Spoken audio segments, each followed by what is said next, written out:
어, 이세돌 구단이 첫 판이나 둘째 판을 이기고 나머지 세 번을 연속으로 질 것 같다고 제가 예측을 했는데 첫 판부터 지는 바람에 다섯 판을 전부 지게 될 것 같다는 좀 슬픈 예감이 드는데요. 인공지능 문제에 대해서 지금 각 언론들에서 여러 사람들이 얘기를 하고 있는데 그 사람들이 놓치는 문제에 대해서 그런 문제들을 이제 제 책에서 다루었지만은 좀 얘기를 해보고 싶은데 일단은 인공지능이 인간을 이미 능가한 건 맞고요. 여기 보시면 세 가지 능력에서는 아직 인간을 따라잡기엔 멀었다라고 얘기를 하고 있거든요. 직감, 창의력, 소통 능력. 근데 이것도 엄밀히 말하면 틀린 얘기입니다. 왜 그러냐면은 창의력의 바탕이라는 것이 기본적으로 학습량에서 나올 가능성이 아주 많거든요. 지금 알파고의 창의력이 바둑에 있어서의 창의력이 어떻게 나옵니까? 그만큼 이세돌의 공부하는 거에 3000배를 공부하잖아요. 같은 시간에 하루에 3만 번 시뮬레이션 대국을 할 수가 있고. 자, 소통 능력. 아니, 인공지능이 왜 소통 능력이 약하죠? 사물 인터넷인데 빅데이터로 어마어마한 양을 소통하면서 어떤 판단을 하는데, 그러니까 그러면 인공지능이 인간과의 소통 능력이 약할까요? 지금 현재 인공지능이 심리 상담을 더 잘합니다. 인간보다. 인간의 심리에 대한 지식이 더 많다는 얘기죠. 인공지능이. 자, 그러면 뭔가 하나가 남죠. 그게 뭘까요? 자, 직감에 있어서는 이 기사에 제가 동의를 합니다. 그런데 인간의 직감은 부족한 학습량과 부족한 빅데이터로 판단하는 경우가 많아서 위험하고요. 제가 인공지능, 인간지능 두뇌 사용 설명서에서 직감을 굉장히 중요시 여겼어요. 그래서 그 뇌 발달에 맞는 양육 자체가 그런 어떤 직감을 만들 거라고 어떤 영적인 부분까지 이 책에서 제가 다루고 있거든요. 그런데 이런 게 있습니다. 인간의 직감을 인공지능은 무시할 수가 없는 측면이 있어요. 그러니까 로저 펜로즈 같은 그런 수학자들은 미세소관이라는 세포의 골격을 이루는 미세소관, 뉴런 세포에도 있죠. 그 미세소관이 두뇌 속에서 양자현상을 일으킨다. 양자현상을 일으켜서 어떤 우리의 영혼이라든가 생각 이런 것들을 이루는 어떤 기본 틀이다. 이렇게 주장하기도 하는데 어찌되었건 무슨 얘기냐면 우리의 세포가 양자 컴퓨터의 기능을 가지고 있다라는 겁니다. 그러니까 여기서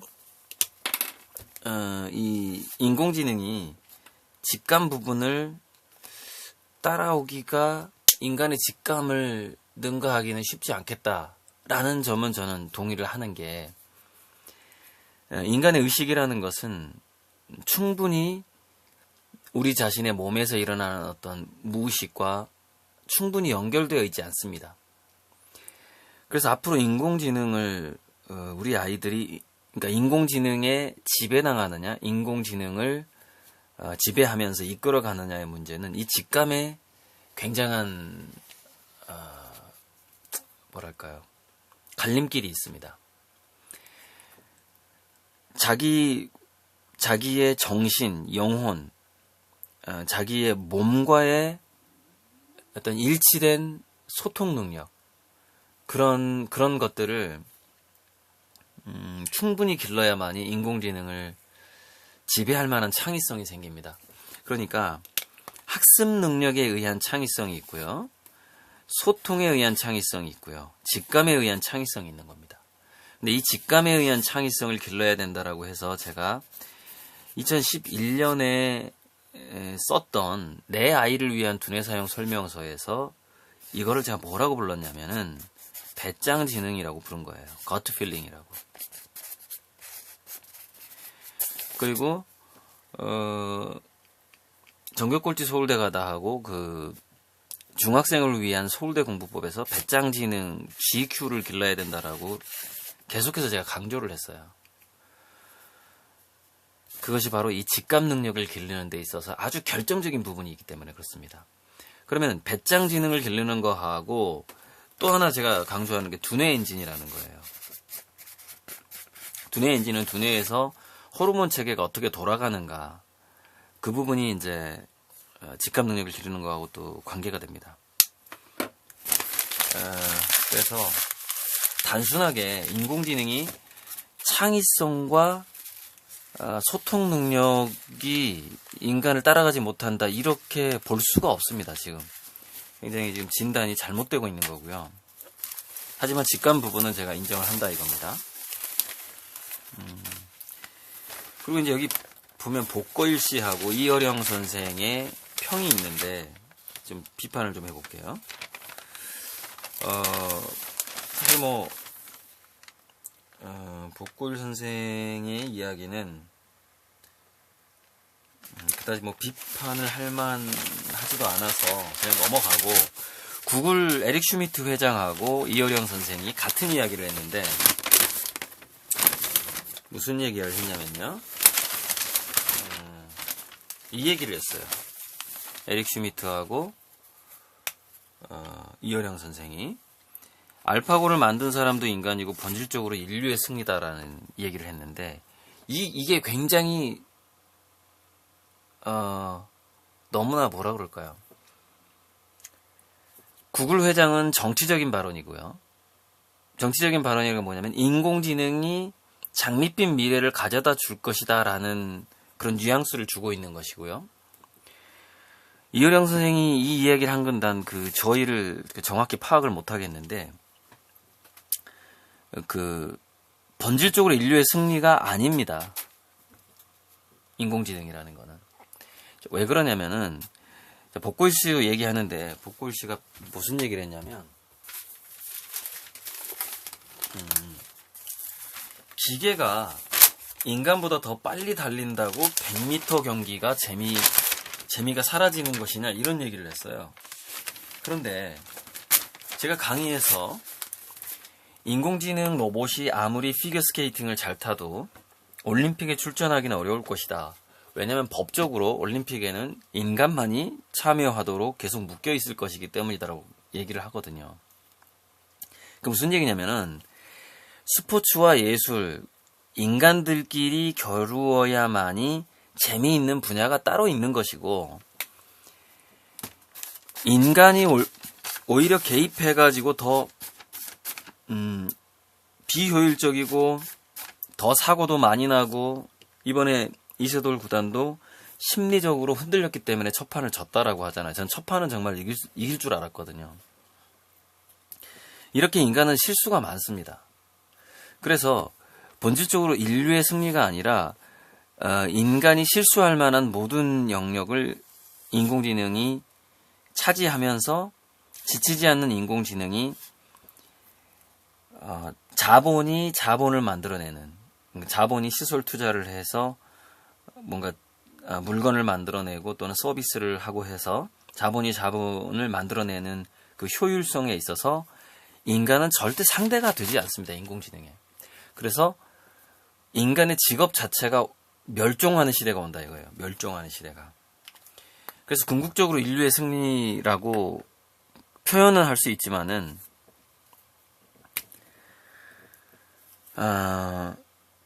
결과적으로 우리가 일자리 문제라든가 행복도, 인간은 일자리를 잃어버리면은 행복도가 줄어들거든요.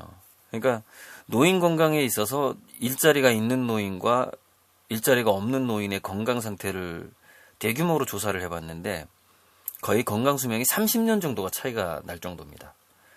근데 그 수입에 따라서 조금 다른데 5년에서 30년까지 차이가 나요.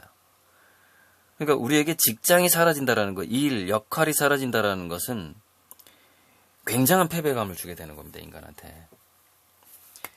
아무튼 그런 부분들, 그래서 본질적으로 우리 인류 모두의 승리다라는 표현은 굉장히 정치적이거나 또는 너무나 낙관적인 표현이라는 얘기죠.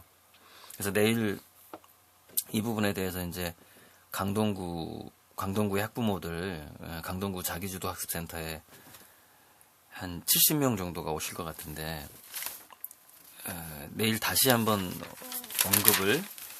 언급을 할 거고요. 오늘은 그냥 신문을 출장 갔다 와서 좀 뒤늦게 신문 기사를 보다가 이 신문 기사에서 정리된 표현들이 좀 뭐랄까요, 너무 마음에 안 들어서. 자, 여기 보시면 의사화가 펀드 매니저까지 인공지능이 한다 얘기가 나오고요. 컴퓨터가 그린 추상화가 97,000달러니까 1억에 팔렸다는 얘기거든요. 근데 컴퓨터가 그린 그림이 1억에 팔리기 전에요, 거의 한 10여 년 전, 20여 년 전부터 침팬지하고 코끼리가 그린 그림이 한 500만 원, 1000만 원에 팔리고 있어요, 지금요. 미술계에서.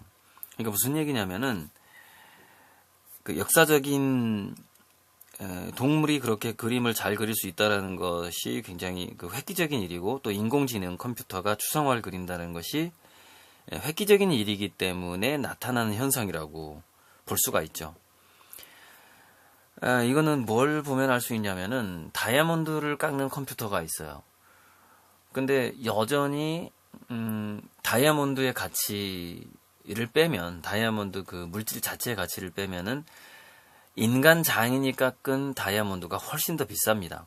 인간은, 그러니까 예술적인 영역은 100m 달리기를 하는 인간, 아까 그 복고일 선생이 지적했던 인간들끼리의 대결을 즐기는 측면이 아주 강합니다, 예체능에서는.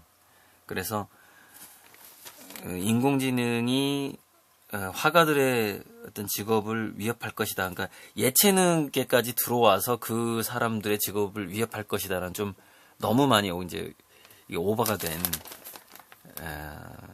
그 본질, 인간의 심리의 본질을 꿰뚫지 못한 그런 이 발언인 거죠, 이거는요. 어찌되었건 어떤 효율성, 예술성이 아니라 예술성의 영역과 어떤 심리적인 쾌감의 영역. 왜냐면 인간과 인간이 싸워야지 인간은 더 재밌을 거라는 거죠. 뭐 예를 들어서 페이스북의 인공지능하고 구글의 인공지능이 바둑대결을 한다, 그것도 재밌을 거예요. 그런데 인간과 인간이 하는 것만큼 재미지는 않을 거라는 거죠. 어떤 그런 예술성과 재미와 관련된 분야와 효율성과 직업, 돈 버는 문제가 걸린 분야를 나눠서 생각을 해야 됩니다, 우리가 이 인공지능 문제에 있어서. 그래서 인공지능 문제에 있어서는 특히 직업과 돈 버는 분야에 있어서는 굉장히 잔인하게 인간의 직업들을 빼앗을 거라는 겁니다, 앞으로. 그래서 이걸 어떻게 준비할 것이냐의 문제. 그다음에 인공지능 개발에서 뒤처진, 지금 2.6, 이게 이런 게 있습니다. 2.6년이 뒤처졌다라고 얘기를 하잖아요, 언론에서. 한국이 인공지능 분야에 있어서. 이거는 좀 어떤 표현이랑 비슷하냐면요, 예를 들어서 병장 월급이 2만 원일 때 정부에서 이렇게 발표를 합니다. 15%를, 무려 15%의 월급을 올려줬다, 이렇게 발표를 하거든요. 그러면은, 자, 2만 원에 10%면 2,000원이고 15%면은 3,000원이잖아요. 월급을 3,000원을 올려준 겁니다. 그리고서 15% 올려줬다, 이렇게 발표를 하죠. 15%. 월급이 15%가 올랐어. 대단해 보이잖아요. 지금 언론에서 표현하는요, 한국이 2.6년 뒤처졌다는 얘기, 바로 그런 얘기랑 비슷한 거예요. 어마어마하게 뒤처진 겁니다. 따라가기 힘들어요. 그래서 제가 돈이 되는 미래 특허에다가 얘기한 게 있습니다. 이 책에다가 1차 인공지능을 연구하지 말라 이거예요. 2차, 3차 인공지능 부분을 들어가라는 겁니다.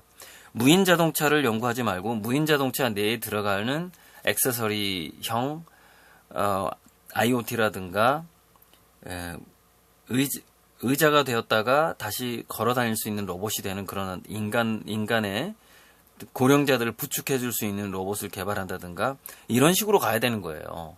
지금 현재 인공지능 떴다 그래가지고 미래창조과학부에서 우리도 인공지능 연구합시다 이런 식으로 가면 답이 없다 이거예요. 한국은. 그래서 그 두 가지 측면, 그래서 제가 이 제목을 이렇게 지은 거 아닙니까? 미래 한국의 경제를 지켜줄 특허는 인공지능이 아니에요.